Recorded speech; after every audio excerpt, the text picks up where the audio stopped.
अस्सलाम वालेकुम viewers, welcome to my back channel. मेरा नाम है जान मोहम्मद, मैं हूँ पाकिस्तान से। ये वीडियो कितनी हकीकत है ये मैं नहीं जानता। ये वीडियो बनाने का मकसद इंसानों के लिए सबक आमोज भी हो सकता है। वीडियो मुलाज़ा कीजिए।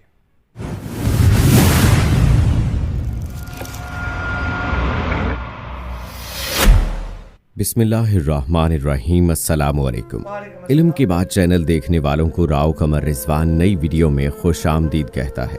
दोस्तों, एक साहिब अपना वाकया बयान करते हैं कि चंद दिन पहले की बात है कि मेरी गाड़ी का टायर पंक्चर हो गया तो मैं रास्ते में आने वाली टायर वर्कशॉप पर रुक गया। रात के 10 बज चुके थे। उस वक्त एक ही लड़का गाड़ी के टायर को पंक्चर लगाने के लिए मौजूद था और मुझसे पहले वहां पर एक ही बंदा मौजूद था जिसकी कार का पंक्चर लगाया जा रहा था। मैं उस दौरान गाड़ी से निकलकर वहां मौजूद कुर्सियों पर बैठ गया। पंक्चर की दुकान का बूढ़ा मालिक पहले से वहां बैठा हुक्का पी रहा था। हुक्का देखते ही मेरी तबीयत बेचैन हो गई और मैंने बेतकल्लुफी से कहा, वाह अंकल, मजा आ गया। मैंने उसके हुक्के को देखते हुए कहा, क्या मैं भी सूटा लगा लूं? वो हंसकर बोला, सत बिस्मिल्लाह। उसने हुक्का मुझे थमा दिया और मैंने पहला ही कश लगाया था कि खांसी का दौरा पड़ गया। वो कहने लगा, पुत्र जी, हुक्का पीना मजदूरों का काम है, ये कोई सिगरेट नहीं है। हुक्के के लिए फेफड़ों में जान होनी चाहिए। अब कौन सी जान अंकल जी? मैंने कहा तो वो मेरी बात समझ गया। वाकई पहले वाली खुराकें और वर्जिशें कहाँ पुत्र जी। उसकी उम्र 80 साल से ज्यादा थी। घनी और भारी मूछें, सीना चौड़ा, बदन कसरती, तहबंद पहना हुआ था। वो बार बार एक लफ्ज बोलता, अल्लाह दी शाना देखो। लगता था कि ये उसका तकिया कलाम था। उससे बेतकल्लफी शुरू हो गई और पुराना जमाना याद करने लगे। देसी लोगों की देसी बातों ही बातों में उसने मुझे एक हैरानकुन वाकया सुना दिया। इंतहाई नाकाबिले यकीन वाकया, जिसे सुनकर कोई भी यकीन ना करता। ये वाकया उसी की जुबानी सुनिए। वो बूढ़ा कहता है कि मैं उस वक्त 10 साल का था। समझ लो कि 70 साल पहले की बात है। मेरे बाप दादा सरगोदा के रहने वाले थे। रब दियां शाना वेखो। मेरे दादे की उम्र उस वक्त 100 साल थी जब उसने मुझे ये वाकया सुनाया था। वाकया ये था कि उस इलाके के जिमींदारों ने अपनी जमीन पर कुआं खोदने के लिए कुछ मजदूर बुलाए, जो खेतों में कई रोज तक कुआं खोदते रहे। कुआं काफी गहरा हो गया और पानी निकलने के करीब था कि अचानक एक रोज कुएं के एक जानिब से मट्टी खिसक कर कुएं में गिर गई और एक मजदूर उसमें दब गया। बाकी मजदूरों ने शोर मचाया, मंजूर मट्टी तले दब गया है। मट्टी निकालकर उस मजदूर को निकालने की कोशिश की गई, लेकिन जब काफी खुदाई करने के बावजूद मंजूर नामी मजदूर ना मिला तो उन्हें लगा कि शायद उन्हें मुगालता लग गया है, वो मजदूर कहीं चला ना गया हो। इसलिए उन्होंने कुएं में मट्टी डालकर उसे दोबारा बंद कर दिया, क्योंकि अब उस जगह पर कुआं खोदा नहीं जा सकता था और ना उसको खाली छोड़ा जा सकता था कि कोई अनजाने में उसमें गिरकर हलाक ना हो जाए। यूं ही जिंदगी का पहिया चलता रहा। 25-30 साल बाद वो जिम्मेदार फौत हो गया तो उसकी औलाद ने काफी जमीनें बेच डाली। नए लोग आए तो उन्होंने जमीनें आबाद करने के लिए फसलें काश्त करना शुरू कर दी, तो उन्हें भी एक कुआं खोदने की जरूरत पेश आई। इत्तफाक से उन्होंने उसी जगह पर कुआं खोदना शुरू कर दिया। ये वही जगह थी जहां पहले कुआं खोदा जा चुका था और एक सानेहा रूनुमा हुआ था।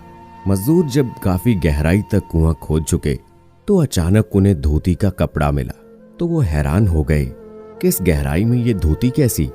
दूसरे मजदूर भी परेशान थे। मालकान को बुलाया गया कि खुदाई के दौरान कुएं से धोती मिली है। उन्होंने मजदूरों से कहा कि वो एहतियात से खुदाई करें ताकि देखा जाए कि अगर ये धोती किसी इंसान की थी तो बाकी चीजें भी उसकी हैं या नहीं। उस वक्त तक किसी को भी मालूम नहीं था कि इस जगह पर पहले कभी कुआं खोदकर बंद किया जा चुका है। मजदूरों ने इंतहाई एहतियात के साथ हाथों और बेलचों से खुदाई जारी रखी तो अचानक कुएं के एक जानिब एक छोटी सी सुराख नमूदार हुई जिसमें कोई इंसान लेटा हुआ था। उनकी चीखें निकल गई क्योंकि वो इंसान जिंदा था। उसकी सफेद दाढ़ी उसकी नाफ तक बढ़ी हुई थी और सर के बालों से चेहरा छुपा हुआ था। पहले तो वो ये समझे कि शायद ये कोई जिन भूत है, लेकिन जब मजदूरों ने मालकान के साथ मिलकर उस इंसान को हाथ लगाया तो उसके पूरे बदन का गोश्त पिलपिला हो चुका था। उसने जब इतने इंसानों को देखा तो बेहोश हो गया। उसे कुएं से बाहर निकाला गया और पूरे गांव में ये बात फैल गई। किसी समझदार आदमी ने उन्हें यह मशवरा दिया कि इसको रुई में लपेट दें, क्योंकि इस इंसान से हवा और मौसम बर्दाश्त नहीं होगा, क्योंकि न जाने ये पता नहीं कब से यहां पड़ा हुआ था। उसको 10 दिन तक इंतहाई निगहदाश्त में रखा गया। रुई में दूध लगाकर उसको चटाया जाता रहा। 10 दिन के बाद जब वो इंसान काफी होश में आ गया तो उसने इंकिशाफ किया कि बहुत अरसा पहले यहाँ कुआं खोदते हुए वो मट्टी तले दब गया था। पुराने लोगों से जब पूछगुछ की गई तो उनमें से एक मजदूर मिल गया जो उस वक्त हादसे के वक्त मौजूद था। उसने तस्दीक की कि हाँ, ऐसा वाकया हुआ था और एक मंजूर हुसैन नामी मजदूर लापता हो गया था। लेकिन आखिर ये कैसे हो सकता है कि 35 साल तक मट्टी तले दबा हुआ इंसान जिंदा हो? जिंदा रहने के लिए तो हवा, पानी और खुराक की जरूरत होती है। ये बड़ा हकीकत पसंदाना सवाल था कि आखिर बिना खुराक के, बिना हवा और पानी के कोई शख्स कैसे जमीन की तह में जिंदा रह सकता है? उस आदमी ने सुना तो कहा, मैं ही मंजूर हुसैन हूं। बस ये मेरे सोने अल्लाह की शान है कि वो पत्थरों में भी मुझको रिज्क पहुंचाता था। वो मनों हजारों मट्टी तले भी मुझे खुराक पहुंचाता था। मुझे नहीं मालूम कि मैं कितने साल तक मनो मट्टी तले दबा रहा, लेकिन एक बात का मुझे इल्म है कि मैं कभी भूखा नहीं सोया और ना ही मुझे कोई वक्त गुजरने का इल्म है। मैं रोजाना देखता था कि एक गाय सुबह सवेरे आती और अपने थन मेरे सामने कर देती। मैं उसके थनों को मुंह लगाकर दूध पी लेता था। वो दिन में एक बार आया करती थी। मैं अल्लाह का शुक्र अदा करता था। और आज उस अल्लाह की शान देखिए कि मैं दुनिया में वापस आ गया हूं। इस वाक़े के 10 साल बाद मंजूर हुसैन और जिंदा रहा और उसके बाद उसका इंतकाल हो गया। बुजुर्ग ने बताया, इस वाक़े को गुजरे तकरीबन 150-200 साल हो चुके हैं, लेकिन ये वाक़या मुझे अल्लाह की शान की याद दिलाता है। सच कहा है किसी ने कि जिसको अल्लाह रखे उसको कौन चखे। बेशक जिंदगी और मौत अल्लाह ताला के हाथ में है। अल्लाह जब चाहे जिसे मौत दे और जिसे चाहे जिंदा रखे। बेशक वो इस दुनिया के बनाने वाला और पालने वाला है। वो पत्थर में रहने वाले कीड़े को भी रोजी देता है, वो जंगलों में रहने वाले जानवरों को भी रोजी देता है। उसी तरह से अल्लाह ताला ने मंजूर हुसैन को मनो मट्टी तले रोजी भी फ्राहम की, उसको रिस्क भी दिया, क्योंकि उसके मरने का जो वक्त अल्लाह ने मुतय्यन किया था वो अभी आया नहीं था। तो दोस्तों, इस तरह के वाक़यात बेशक हमें अल्लाह ताला की वहदानियत का यकीन दिलाते हैं। अल्लाह ताला की कुदरत की निशानियों के तौर पर ये हमें नजर आते हैं। और वो बूढ़ा फिर से कहने लगा, वेखो अल्लाह दियां शाना, मना मट्टी तले दबिया मंजूर हुसैन एक बारी फिर दुनिया च आ गया। वेखो अल्लाह दियां शाना। तो दोस्तों, बेशक अल्लाह की शान बहुत बुलंद है और वो जब जिसे चाहे पैदा करे, जब जिसे चाहे मौत दे। बेशक ये सब कुछ उसी के हाथ में है। तो दोस्तों, उम्मीद करते हैं कि ये हमारी आज की वीडियो आपको पसंद आई होगी।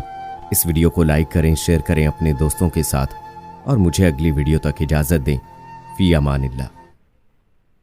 ये वीडियो आपने मुलाजा की कि एक आदमी 35 साल तक, ये अल्लाह ही बेहतर जानता है इसमें कितनी सदाकत है। अगर सदाकत है तो ये अल्लाह की शान है, इसमें कोई शक नहीं। बंद पत्थर में भी अल्लाह रिज़्क़ देता है कीड़े को। तो इसलिए इस पर कमेंट पास करना हमारे बस की बात नहीं। ये 150 साल पुराना वाक़या है। तो ये मौजज़ा करामत, बहरहाल ऐसी वीडियो बहुत सी और भी पड़ी हुई हैं, तो इस पर हम कोई कमेंट नहीं करेंगे। और एंड पे मेरी रिक्वेस्ट है कि आप मेरे चैनल जान जट्स को सब्सक्राइब करें, लाइक करें और शेयर करें, ताकि तमाम आने वाली वीडियो आप तक बासानी पहुँच सकें। अल्लाह ताला आपका आमीन नसर है। अल्लाह हाफ़िज़।